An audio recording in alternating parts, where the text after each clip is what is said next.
Halo, nama saya Sofia. NIP saya 185114. Jadi hari ini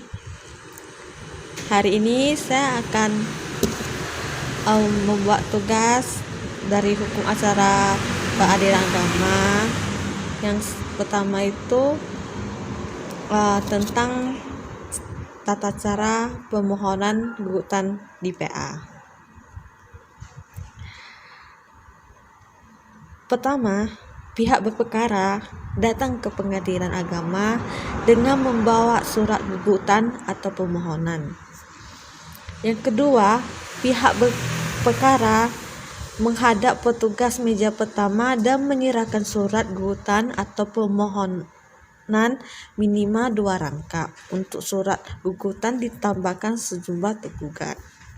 Yang ketiga, petugas meja pertama dapat memberikan penjelasan yang dianggap perlu berkenan dengan perkara yang diajukan dan menaksirkan panja biaya perkara yang kemudian ditulis dalam surat kuasa untuk membayar SKUM.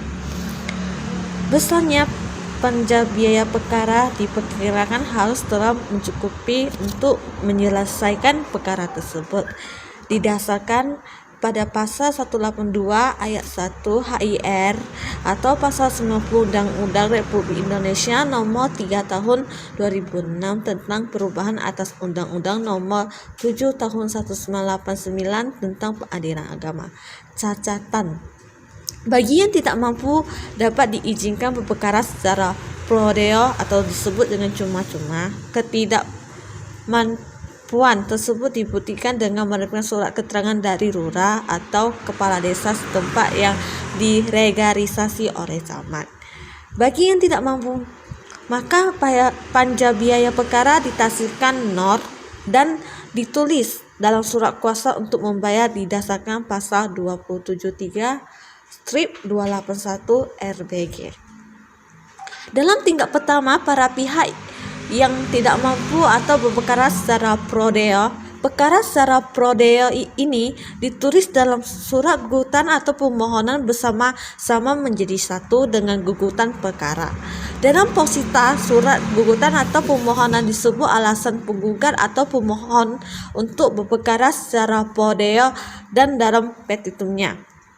Keempat, petugas meja pertama menyerahkan kembali surat gugatan atau permohonan kepada pihak perkara disertai dengan surat kuasa untuk membayar dalam 3 rangkap. Yang kelima, pihak berperkara menyerahkan kepada pemegang kas atau disebut dengan kasir surat gugatan atau permohonan tersebut dan surat kuasa untuk membayar SKUM. Keenam, pemegang kas menyerahkan asli surat kuasa untuk membayar SKUM kepada pihak berperkara sebagai dasar penyetoran panja biaya perkara ke bank. Yang ketujuh, pihak berperkara dapat ke loket layanan bank dan mengisi slip penyetoran panja biaya perkara. Pengisian data dalam slip bank tersebut sesuai dengan surat kuasa untuk membayar SKUM seperti nomor urut dan besar biaya penyetoran. Kemudian pihak berperkara menyerahkan slip bank yang telah diisi dan menyetor uang sebesar yang tertera dalam slip bank tersebut. Yang ke-8, setelah pihak berperkara menerima slip bank yang telah divalidasi dari petugas layanan bank, pihak berperkara menunjukkan slip bank tersebut dan menyerahkan surat kuasa untuk membayar SKUMB kepada pemegang kas. Kesembilan, pemegang kas telah meliti slip bank kemudian menyerahkan kepada si pihak berperkara. Pemegang kas kemudian memberikan tanda lunas dalam surat kuasa untuk membayar SKUM dan menyerahkan kembali kepada pihak berperkara asli dan tindakan pertama surat kuasa untuk membayar SKUM serta surat gugatan dan permohonan yang bersangkutan. Yang ke-10, pihak berperkara menyerahkan kepada petugas meja kedua surat gugatan atau permohonan sebanyak jumlah tergugat ditambah 2 rangkap serta tindakan pertama surat kuasa untuk membayarnya. Ke-11, petugas meja kedua mendaftarkan dan mencatat surat gugatan atau permohonan dalam register bersangkutan serta memberikan nomor register pada surat gugatan atau permohonan tersebut yang diambil dari nomor pendaftaran yang diberikan oleh pemegang kas. Yang terakhir yaitu ke-12, petugas meja kedua menyerahkan kembali 1 rangkap surat gugatan atau permohonan yang telah diberikan nomor register kepada pihak berperkara. Selanjutnya, tahap proses perkara di PA. Jadi tahapannya itu, pertama itu perkara yang sudah didaftarkan di Pengadilan Agama oleh penggugat, pemohon selanjutnya tinggal menunggu panggilan sidang dari jurusita atau pengganti. Pemanggilan oleh jurusita atau jurusita pengganti kepada pihak penggugat, pemohon atau tergugat atau termohon dilakukan sekurang-kurangnya 3 hari sebelum sidang sudah sampai kepada yang bersangkutan dan langsung disampaikan ke alamat penggugat atau pemohon dan tergugat atau termohon seperti yang tersebut dalam surat gugatan pemohon. Jika pada saat dipanggil para pihak tidak ditemukan di alamat, maka panggilan disampaikan mulai kepada desa atau lurah di mana para pihak bertempat tinggal.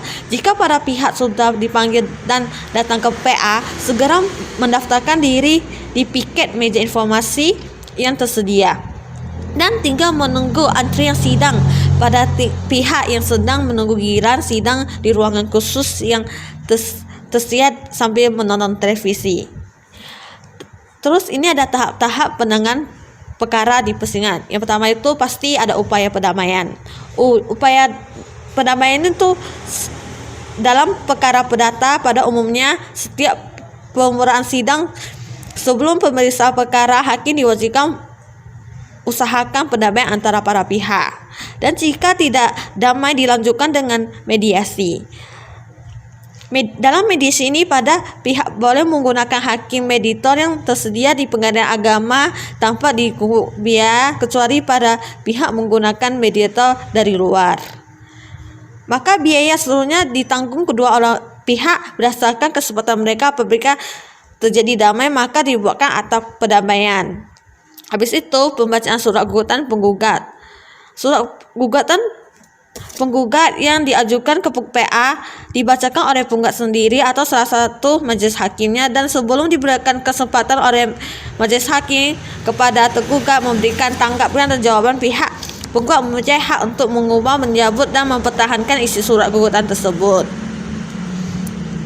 Yang ketiga itu jawaban tergugat. Setelah gugatan dibaca, kemudian tergugat diberikan kesempatan mengajukan jawaban baik ketika sidang hari itu juga atau sidang berikutnya. Jawaban tergugat dapat dilakukan secara tulis atau lisan. Menurut pasal 158 ayat 1 RBG, pada tahap jawaban ini tergugat dapat pula mengajukan eksepsi atau tangkisan atau rekompensasi gugatan balik, dan pihak tergugat tidak perlu membayar panjang biaya perkara. Penggugat setelah tergugat menyampaikan jawaban, kemudian si penggugat diberikan kesempatan untuk mengampinya sesuai dengan pendapat tergugat. Tergugat setelah tergugat menyampaikan replik, kemudian tergugat diberikan kesempatan untuk menanggapinya, menyampaikan dupliknya. Pembuktian pada tahap ini penggugat dan tergugat diberikan kesempatan yang sama untuk mengajukan bukti-bukti baik berupa bukti surat maupun saksi-saksi secara bergantian yang diatur oleh hakim. Kesimpulan para pihak pada tahap ini baik penggugat maupun tergugat diberikan kesempatan yang sama untuk mengajukan pendapat akhir yang merupakan kesimpulan hasil pemeriksaan selama sidang berlanjut menurut pandangan masing-masing. Kesimpulan yang disampaikan itu dapat berupa lisan ataupun tulisan. Musyawarah majelis hakim. Rapat bersama masing-masing besar rahasia. Dalam pasal 19 ayat 3 nomor 4 tahun 2004, dalam rapat bersama majelis hakim, semua hakim menyampaikan pertimbangannya harus mendapatkan baik secara rahasia maupun tulisan. Yang terakhir itu pasti tetap putusan hakim. Setelah selesai musyawarah majelis hakim sesuai dengan jadwal sidang, pada tahap dibacakan putusan majelis hakim. Setelah dibacakan putusan tersebut, penggugat dan tergugat berhak mengajukan upaya hukum banding dan tenggang waktu 14 hari setelah putusan itu ungkapkan. Catatan, perkara cerai talak masih ada sidang lanjutan, yaitu sidang pengucapan ingkar talak, dan dilakukan oleh setelah putusan berkekuatan hukum tetap kedua belah pihak, apalagi lagi ke alamatnya untuk menghindari kesalahan tersebut. Mungkin itu saja yang bisa saya sampaikan. Makasih.